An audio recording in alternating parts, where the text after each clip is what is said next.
다들 집에서 살고 계시죠? 우리가 살고 있는 그 집은 어떤 공간입니까? 단순히 밥을 먹고 잠만 자는 공간이 아니죠. 우리가 거주하는 집은 안정과 또 휴식이 있고 가족과 사랑이 있고 또 내 삶의 그 흔적이 고스란히 묻어 있고 또 더 나아가 경제적 가치, 다 동의하시죠?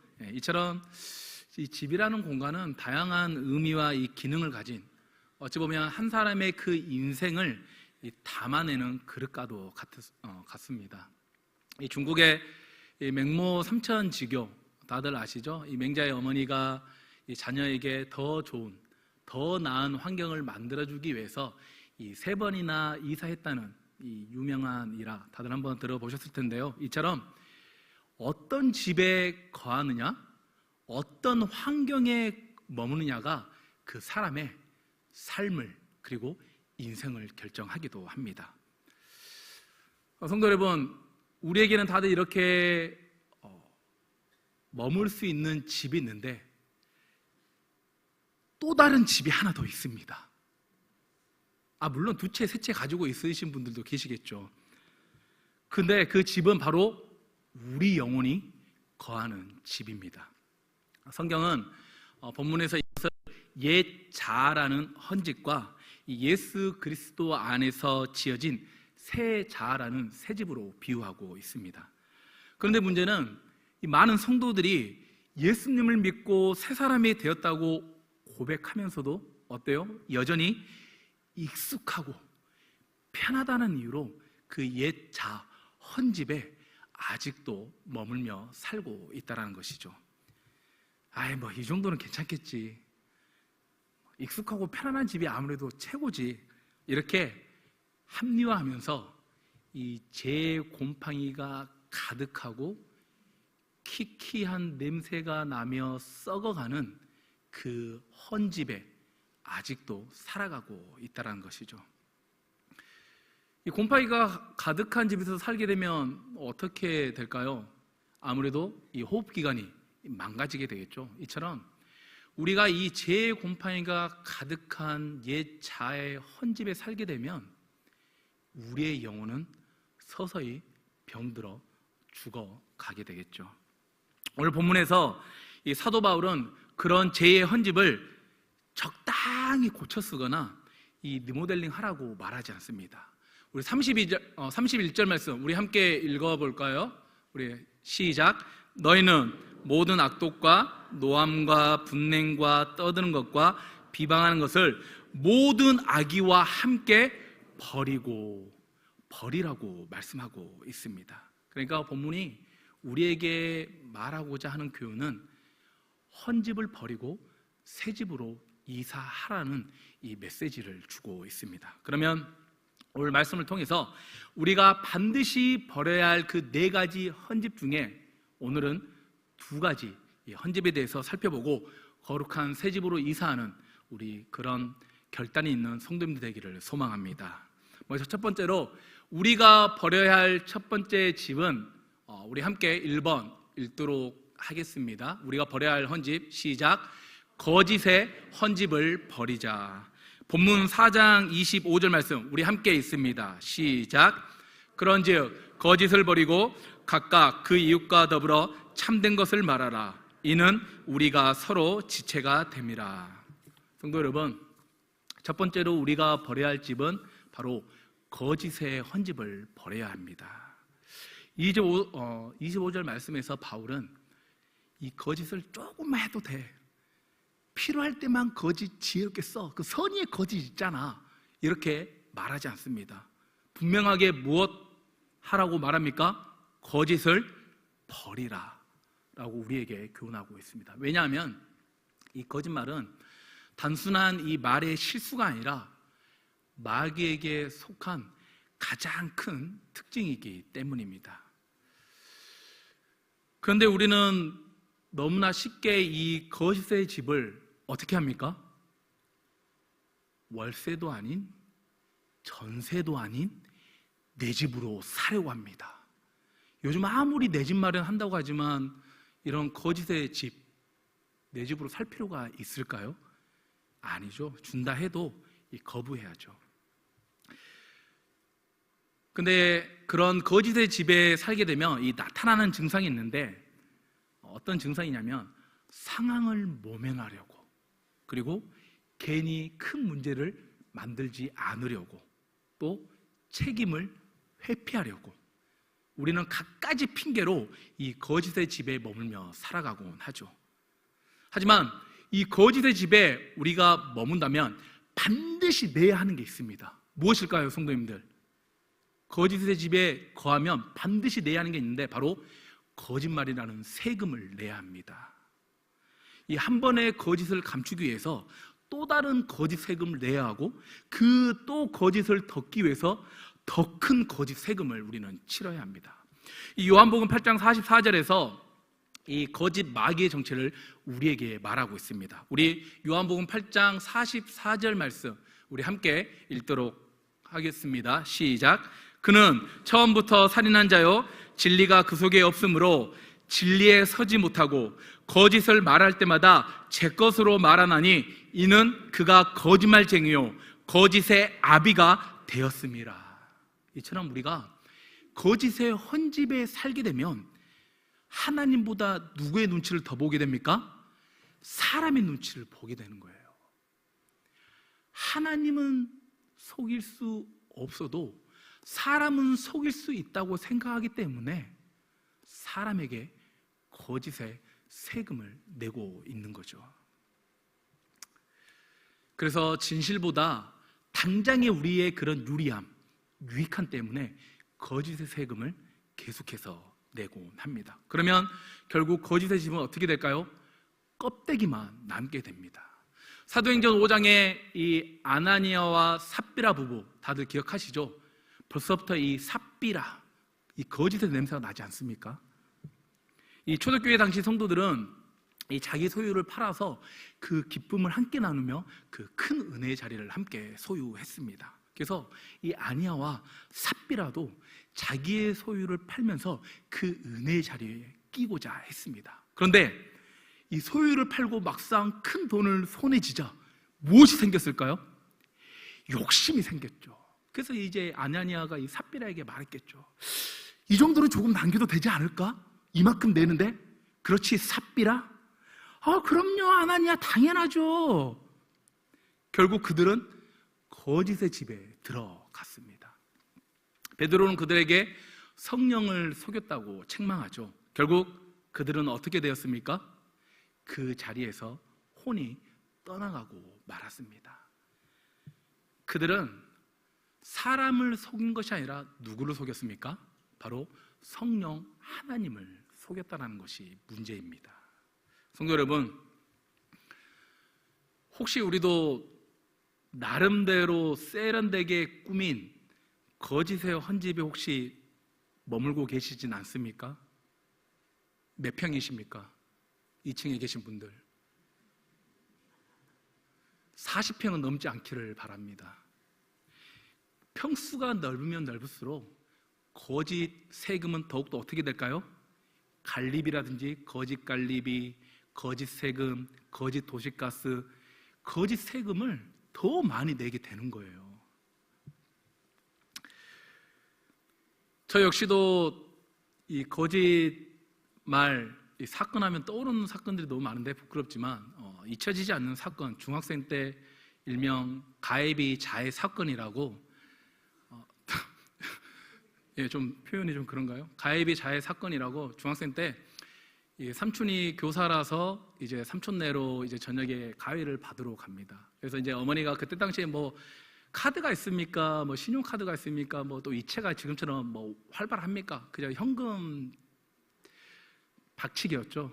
네. 그래서 그 가해비 40-50만 원 되는 돈을 저에게 주시고 이제 삼촌에게 갖다 주라고 했는데, 먼저 1차적으로는 어머니가 잘못하신 거죠. 아무리 아들이지만 저를 무엇을 보고 믿으셨는지 그 40-50만 원 되는 그때 당시에 제가 중학생 때니까 거의 한 30년 전이니까 30년 전에 진짜 환산해 보면 어마어마한 돈이죠. 그 돈을 가지고 이제 삼촌 집으로 가는 도중에 그 게임장이 있어요. 게임장. 그래도 어릴 때는 이제 그것을 모르잖아요. 이게 얼마인지.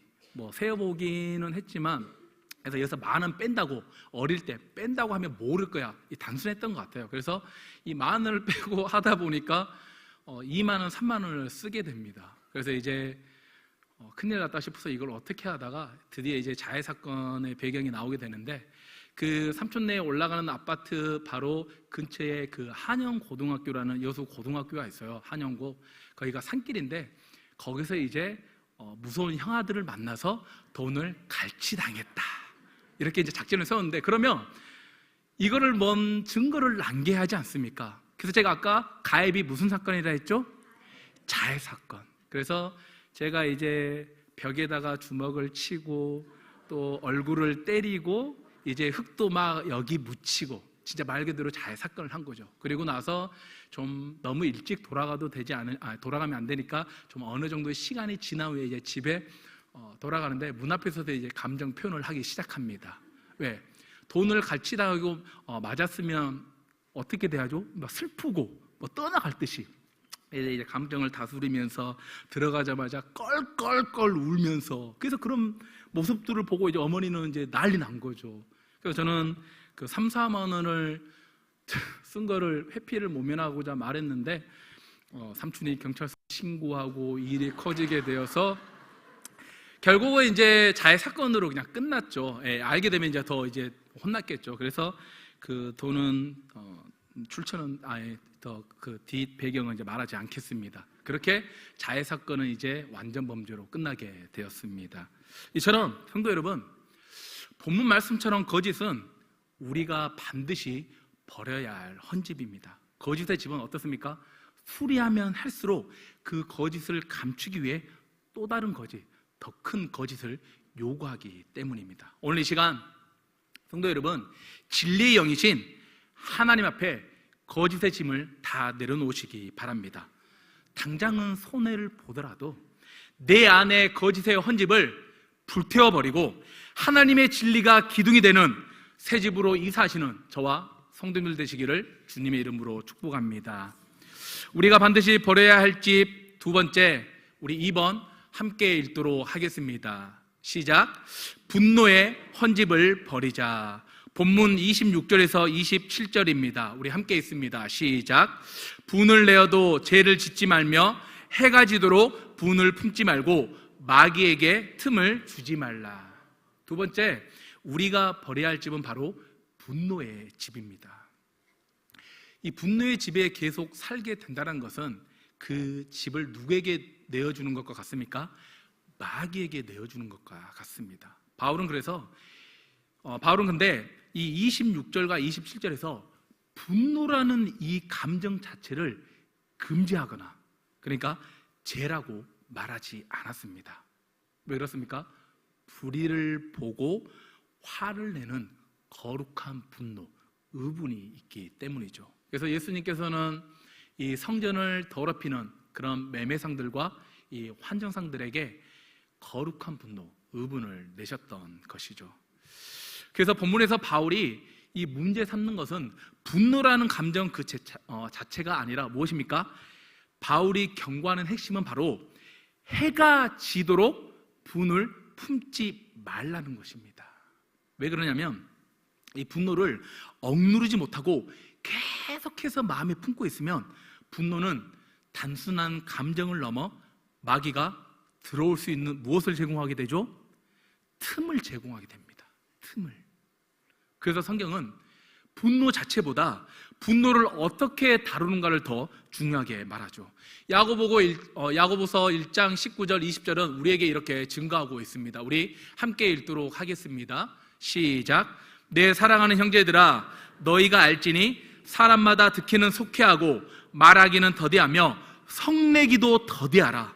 사람이 성내는 것이 하나님의 의를 이루지 못함이라. 아멘. 성도 여러분, 우리가 화났을 때 이 밤새도록 분노를 막 품고 있다는 것은 영적으로 이런 의미입니다. 그러니까 마귀야, 지금 내 안에 그 분노의 집에 방 하나 내놨으니까 전세로 오든 월세로 들어와서 좀 잠시 살아줘. 아니 오늘 하룻밤만 좀 묵고 가면 안 될까? 나 이 분노를 좀 어떻게 좀 털어놓고 싶어. 그러면 이제 마귀가 옳다구나 하고 이제 그 분노의 집을 이제 두드리기 시작하죠. 똑똑똑. 소문 듣고 왔는데 여기가 분노의 맛집이라면서요. 쿠폰 할인도 주고 그 무엇보다 쌈 구경 메뉴가 있다고 하는데 맞나요? 그렇게 마귀가 이 분노의 집에 들어오면 어떻게 됩니까? 억울함이 원통함으로 바뀌고 판단이 정죄로 바뀌어 형제를 미워하고 죽이는 마음이 되는 것이죠. 결국 분노가 계속해서 우리 마음 집에 살고 있으면 기도는 막히고 은혜는 흘러가지 않아서 그 분노의 집은 결국 마귀가 점령하게 되는 것입니다. 성경에서도 분노의 아이콘 가인 아시죠? 하나님께서 그 가인의 제사를 받지 않으시자 이 가인의 그 안색이 변했습니다. 이게 변했다는 것은 분을 이기지 못하고 얼굴이 달아오르면서 이렇게 시식됐다는 거죠. 그래서 하나님은 이 가인에게 뭐라 말씀하십니까? 제가 너 지금 문 앞에 엎드려 있다고, 삼키려고 있다고 경고하죠. 근데 가인은 하나님의 그 경고를 받아들였습니까? 아니죠. 받아들이지 않고 분노의 집에 들어가게 됩니다. 그래서 이 분노라는 손님, 이 마귀에게 오히려 어때요? 맛있는 음식을 대접합니다. 야 마귀야, 내 좀 상황 좀 들어봐. 하나님은 너무 불공평한 것 같지 않아? 왜 내 동생 아벨의 제사만 받는 거지? 어떻게 생각해? 그래, 네 말이 맞아. 난 네 맘 다 알아 가인. 그러니까 싸움 구경 메뉴 좀 내놔봐. 잠시 기다려, 내가 보여줄게. 그래서 결국 어떻게 되었습니까? 분노를 다스리지 못하고 둘로 나가 아벨을 돌로 쳐 죽이고 맙니다. 이 가인의 분노의 끝은 결국 끔찍한 살인이라는 비극의 결말을 맞이하게 되었습니다. 성도 여러분, 혹시 우리 성도님들도 마귀에게 이 맛있는 음식을 주면서 이 분노의 집으로 들어올 수 있는 그 틈을 주고 있지는 않으십니까? 그 틈, 평상시에는 괜찮은데 운전대만 잡으며 헐크로 변하시는 분, 이런 분들 계시죠. 그리고 가족에게 습관적으로 고함치고 소리치는 모습, 그리고 누군가를 그 향한 원망과 미움 때문에 잠 못 이루는 밤, 이런 모습들을 보면서 누가 가장 좋아할까요? 바로 마귀가 웃고 있다는 사실입니다. 왜 그렇습니까? 그 작은 틈으로 마귀가 들어올 수 있기 때문입니다. 성도 여러분, 화를 억누르지 못하고 그 분노를 마음에 품은 채 잠들지 마시기 바랍니다. 밤이 지나기 전에 본문에서 말하고 있는 것처럼 해가 지도록 분을 품지 마십시오. 그렇게 하지 못하겠다면 헌집을 버리고 용서와 화평이 있는 예수 그리스도 십자가의 사랑으로 그 사랑의 새 집으로 옮기시기를 바랍니다. 에베소서 2장 14절은 우리에게 이렇게 말씀하고 있습니다. 우리 함께 있습니다. 시작. 그는 우리의 화평이신지라 둘로 하나를 만드사 원수된 것 곧 중간에 막힌 담을 자기 육체로 허시고. 아멘. 십자가는 하나님과 우리 사이의 그 담만 허무신 것이 아니죠. 그 십자가는 우리 마음속에 쌓아 올린 분노의 담, 그리고 사람 사이를 갈라놓은 담까지 허무시는 하나님의 은혜임을 기억하시기를 바랍니다. 그래서 내가 분노를 다스리지 못하겠다면, 그 분노의 집에서 그대로는 내가 마귀에게 맛있는 음식을 줄 것 같다면 차라리 사랑과 화평의 용서의 집으로 이사하시기를 바랍니다. 그것이 바로 마귀에게 먹히는 것을 피하는 길입니다. 말씀을 맺겠습니다. 사랑하는 성도 여러분, 우리의 신앙생활은 제 헌집을 조금 수리해서 쓰거나 리모델링해서 사는 것이 결코 아닙니다. 내가 사는 그 영적인 집을 완전히 옮겨야 합니다. 그래서 예수님은 십자가에서 우리의 옛집, 바로 죄의 헌집을 허무시고 부활하심으로 우리 모두에게 거룩한 새 집을 마련해 주셨다는 사실을 기억하시기 바랍니다. 그런데 왜 우리는 아직도 2026년에도 그 거짓이 스며 있고 분노가 드나드는 헌집에 머물고 계십니까? 성도 여러분, 지금 당장 짐을 싸시기 바랍니다. 영적인 포장이사를 지금 이 시간 전하시기 바랍니다. 전화번호 422-24번입니다. 422-24번. 에베소서 4장 22절 24절 말씀입니다. 우리 마지막으로 함께 읽습니다. 시작. 너희는 유혹의 욕심을 따라 썩어져가는 구습을 따르는 옛사람을 벗어버리고 오직 너희의 심령이 새롭게 되어 하나님을 따라 의와 진리의 거룩함으로 지으심을 받은 새 사람을 입으라. 아멘. 2026년 이 말씀을 의지하여 내 안에 거짓과 분노의 헌집을 미련 없이 버리고 하나님이 주신 거룩한 새 집으로 완전히 이사하는 저와 성도님들 되시기를 주님의 이름으로 축원드립니다. 기도하겠습니다.